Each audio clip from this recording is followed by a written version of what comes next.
Greetings and salutations, ladies and gentlemen, and welcome once again to the Storyteller's Corner. I'm your host, Joshua T. Calkins-Treworgy, also known as Byron Assidious.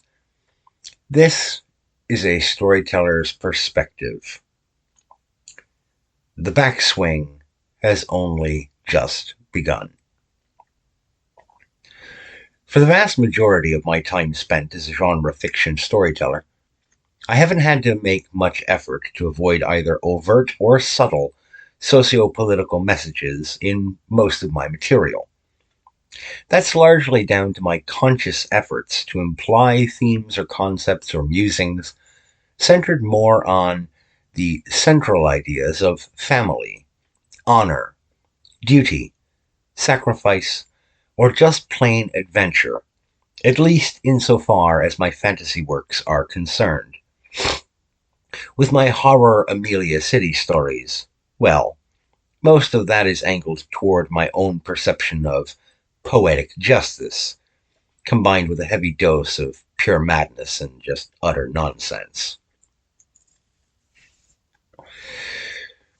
This is not to say that the entirety of my collective body of work is utterly devoid of socio-political indicators.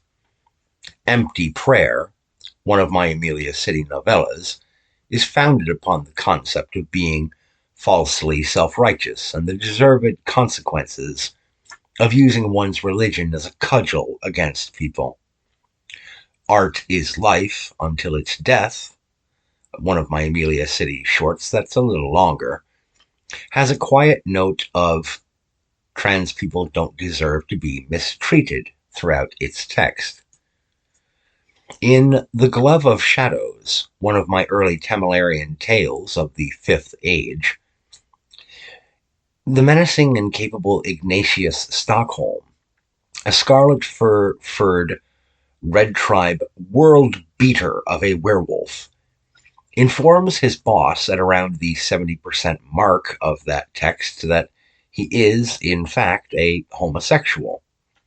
This aspect of his character is not something that I spent a great deal of time on, and I never end up making a big deal out of it in any other story that he appears in. It's just a small part of how he lives his life.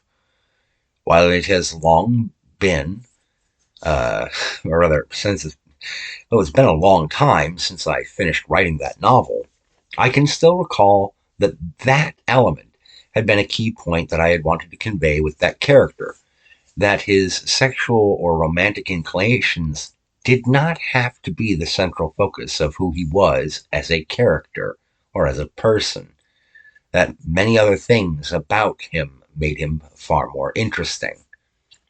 I published that book in 2009. That story is 15 years old now. Let that sink in.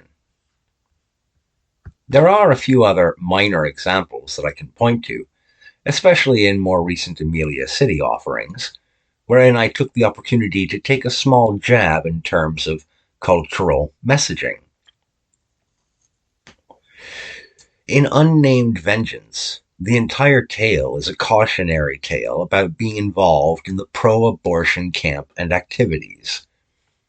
In Do No Harm, another Amelia City tale, that, frankly, is an unapologetic snarl against a cohort within the psychiatric care field that seems determined to allow adolescents to mangle and disable themselves permanently in the name of gender identity politics. The non-genre tale that I published on my Substack entitled Pushed Too Far is a warning to the entirety of the hardcore political left that at some point they are going to push the collective right so far with their constant nagging, cancellations, and demands and revocation of rights that the whole of the socio-political right will finally fight back, and in a manner that they least expect. In that tale, the right doesn't engage in overt, violent pushback, but rather they start to corral liberals and lefties into their beloved metropolitan areas and large suburbs, and then systematically cut them off from the traditional network of the supply chain, which is largely supplied operated and worked in by the very same conservatives and right-leaning folks whom the left has denigrated and dismissed for the last couple of decades as less than human. They take the approach of, I don't have to fight you, I just have to starve you out. This is a thoroughly inhumane way to approach the whole culture war phenomenon, I'm aware, but it seems to be the only response that lefties will get through their thick heads sometimes. And we've seen some headway being made in the video games industry, the film industry, and the television industry with that kind of approach. We've even seen a few times operating in sports. Remember the whole Pride Night event issues in the NHL last season? When a small handful of players said that they weren't going to participate in such horseshit? What happened? Simple. Ticket sales to those games cratered, the ratings on television for those games plummeted, and the jerseys of the players who loudly proclaimed that they would not comply with the Rainbow Mafia's agenda pushing their shit, well, those jerseys sold like hotcakes, even if the players were not amongst the league's top-tier talents. Not to be outdone by such things, Bud Light literally said, "Hold my beer," and boycotted with the whole Dylan Mulvaney debacle. The folks who were pissed off by these moves didn't attack people in the streets. They didn't set things on fire. They didn't attempt to deperson or unbank anybody. They didn't go around trying to pull the funding sources, because they were the funding sources, the paying customers. So they just replied with, okay, so I'm not going to buy your product or service. That seems easy enough to me. Now fuck off until you change course and apologize. I don't mean to be the harbinger of any sort of overarching doom and gloom to the folks who've been ham-fistedly pushing this leftist liberal agenda harder than Sisyphus with his boulder, though downhill and with the clear menacing malicious intent of bowling over everyone who even mildly disagrees with their cause du jour. But these folks need to receive this message loud and clear. This is only the middle portion of the start of the backswing from a not insignificant portion of the general populace writ large. We will keep our money, thanks. Myself and many other folks, far more influential in the online critique space, have tried time and again to point out that many of these intellectual properties and consumer goods are, at the end of the day, luxury purchases, completely and utterly unnecessary to our day-to-day function and or survival.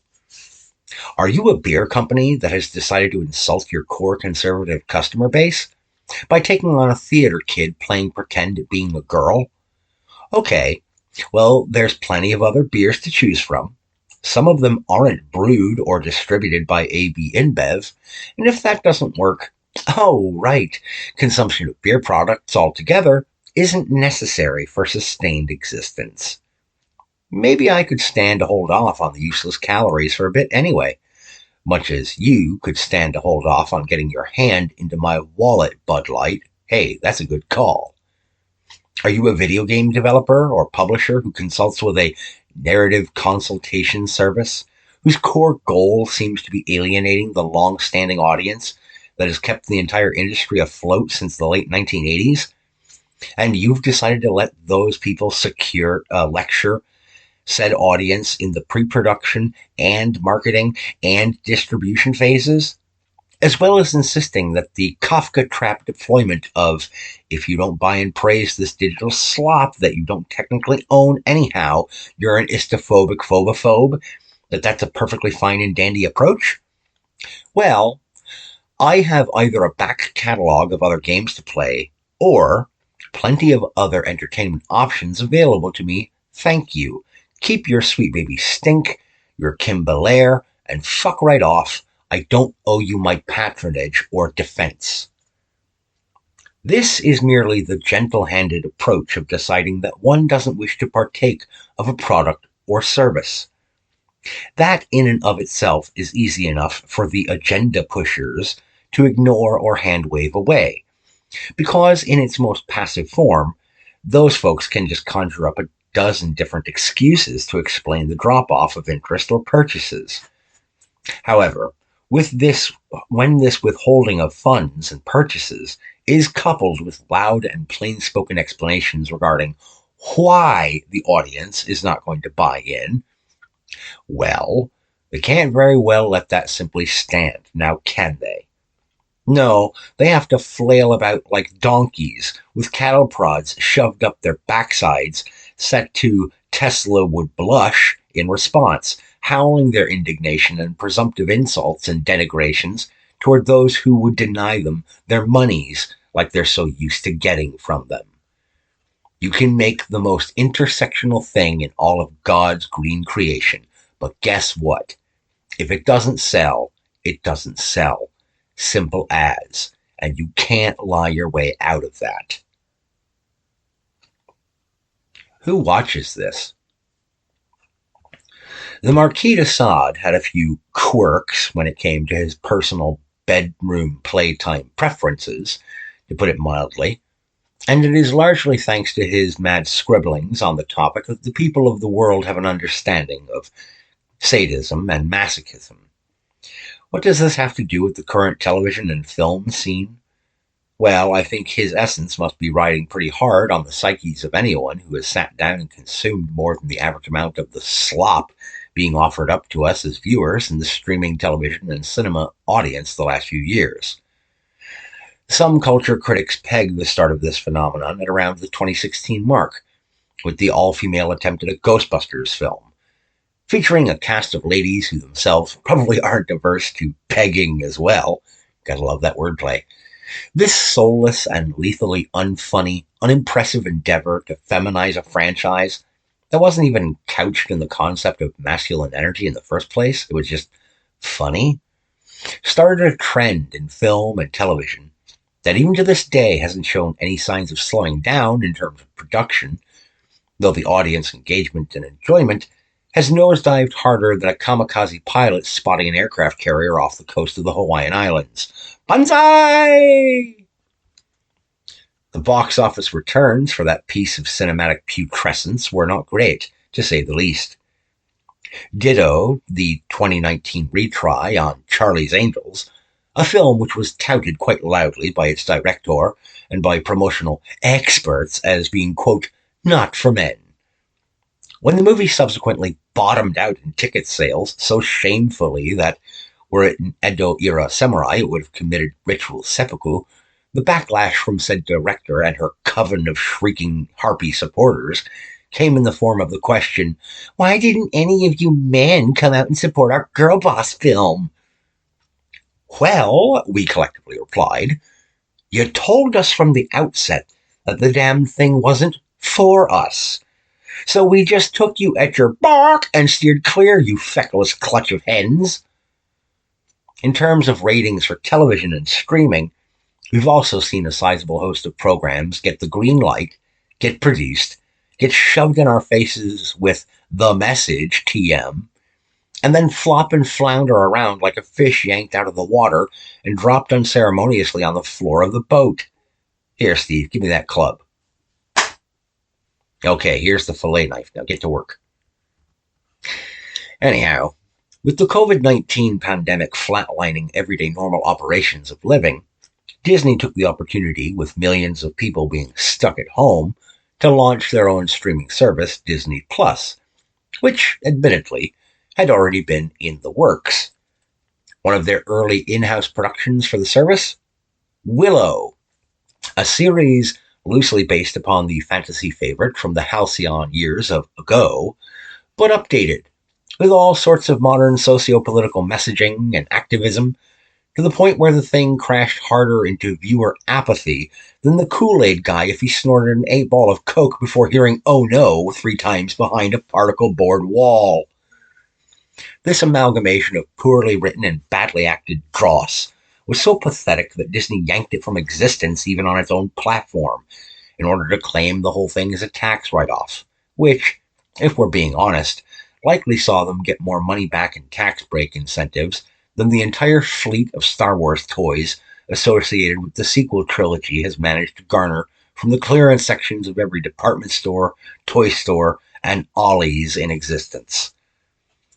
And the pain train hasn't hit the end of the line, ladies and gentlemen. Don't even think it. Between the Book of Boba Fett, Ahsoka, Obi-Wan, and The Acolyte, we have yet to see a Disney Plus Star Wars show that isn't Andor show any signs of artistic integrity, source material respect, or farther-reaching potential. I really wish I could count The Mandalorian as a success, but between the unceremonious firing of Gina Carano for daring to think and speak outside of the strictures of the Blue Church and the imbalanced mishmash of the third and final season, which, hey, also saw a male lead in Din Djarin hand over the role of badass namesake of the show to a woman. There's an awful lot of that going on in television, film, and video games since the Ghostbusters 2016 team did it. I don't think I can actually count Mando as a success. Andor is a painful one to land on, too, given that, well, viewers familiar with Star Wars history already sort of know how that's all going to end. As a last quick little throat punch here, we really can't overlook what has happened to another long-standing intellectual property that has been mangled thanks to the wokey slacktivist crowd over the last few years injecting it with their mutagenic nonsense, and that is Doctor Who. When the role of the Doctor was announced to be finally getting handed over to a woman, there was some skepticism from long-standing fans, yes, myself included. But, like some of them, I joined many in their ranks, willing to say, hold steady, let's give Jodie and company a chance to impress us and win us over. The Doctor is the Doctor, these fans said evenly. Let's see some Doctor stories. It really shouldn't matter one way or another if the Doctor is in the same meat suit of a male or a female, right? Oh, how wrong those fans turned out to be, and how quickly. I cannot be the only person who felt the urge to dig his eardrums out with a sharpened soup spoon when Lady Doctor said, almost directly at the camera and the audience, quote, I've had an upgrade, as if to imply that by dint of swapping cock for clit and pecs for tits, the Doctor was suddenly launched into another stratosphere of relevance, competence, capacities, or efficacy. As if to say that by the lone alteration of being housed in a biologically more feminine body, as opposed to being a more masculine one, that as such the Doctor was automatically made better. And guess what, folks? The messaging didn't get any less eye-roll worthy from there, terminating at the end of her run with an episode that completely and utterly undercut and retconned any and all mystery surrounding the regeneration cycle of the Gallifreyans and the fundamental nature of their alien culture and practices surrounding said cycle, reducing it all down to an accusation that the Time Lords were a race of evil colonizers who stole this ability from a defenseless girl child in some distant galaxy. No, I'm not kidding. Over 40 years, hundreds upon hundreds of episodes, millions of pages of screenplay, radio play, short stories and novels and novellas, all undone in a couple of episodes because modern message is more important. Gag me. Counterpunches don't always land, but they don't have to. Anyone familiar with combat sports that include striking, be it traditional boxing, kickboxing, Muay Thai, Savate, or MMA, will be familiar with the concept of the counterpunch. In theory, the counterpunch is optimally used by one combatant moving with the motion of an incoming blow, thus reducing the force of its impact, whilst simultaneously throwing their own oppositely angled strike, utilizing the combined movement, force, and momentum of the attacker on top of the power of their own individual strike to deal a profoundly powerful counterstrike while sustaining minimal damage themselves. The best in the business can do this without taking any damage whatsoever, completely avoiding taking a hit, while almost less than the blink of an eye later, delivering a punishing attack. A fine example, Conor McGregor versus Jose Aldo. When Aldo came in with that short left hook punch that he likes to open the second minute of a fight up with, Conor not only leaned less than an inch out of the way of getting hit at all, barely avoiding getting scraped, he used the sudden shift of his total body weight back onto his forward leg and pivoted in order to amplify the pounds per square inch of impact force in such beautiful sequence that when his own counterpunch landed, Aldo's spirit could almost be physically seen leaving his body for a moment before he landed on the mat, bringing his spirit crashing back down into the flesh. As gorgeous a shot as that was, though, most counterpunches don't land cleanly like that, if they land at all. Culturally, one can look to efforts like the animated program The New Norm, or Run, Hide, Fight, a film about a school shooter whose massacre is put paid to by a scrappy and resourceful young woman who manages to fight back. The movie in this example was just okay by even the most conservative supporters and viewers of the effort, and Norm was panned by animation and fiction critics from both the left and the right, as well as plenty of folks who feel politically homeless. The arena of the arts has been a hostile place for most conservatives and right-of-center folks in the West for a long time, thanks in no small part to folks like the moral majority back in the 70s, 80s, and 90s, waggling their freaking fingers at anyone and everyone who wasn't a dyed-in-the-wool Jesus freak or a muttering Catholic self-flagellator for a very long time. It is difficult to be artistically expressive when one has to worry if the community that one deems their home turf and their fellows are going to castigate or outcast them for thinking a little weirdly or out of the box, after all. It fell for the last 50 years or so mostly to the left to be the creators of artistic projects that would inform and shape our culture, to provide our entertainment, to serve as couching frameworks for philosophical introspection and exploration, and so on. That there had already been an infiltration into classically liberal left circles by a clutch of central control Soviet types was not quite so widely known then as it is now, looking back, and it is perhaps because the rest of us weren't yet beaten over the head by Roland Barthes' Death of the Author that we weren't looking into the notion of such heavy-handed interpretation tactics to be properly on our guard for such nonsense and chicanery. The result? Marxist, Maoist, subversive messaging was allowed to be layered into artistic endeavors and projects, starting with some of our most beloved classics of modern-era genre fiction like The Workings of Ursula K. Le Guin, and look, I love her work, but it doesn't take much to figure out exactly what sort of philosophies her works espouse on a subtextual level. Or even Orson Scott Card's Ender's Game, a charge that he has vehemently denied for years, but which he has recently admitted he might have subconsciously taken in from the culture of his own youth, and thus inadvertently peppering those ideas into his own early narrative efforts. As the sayings go, the left can't meme and the right can't art.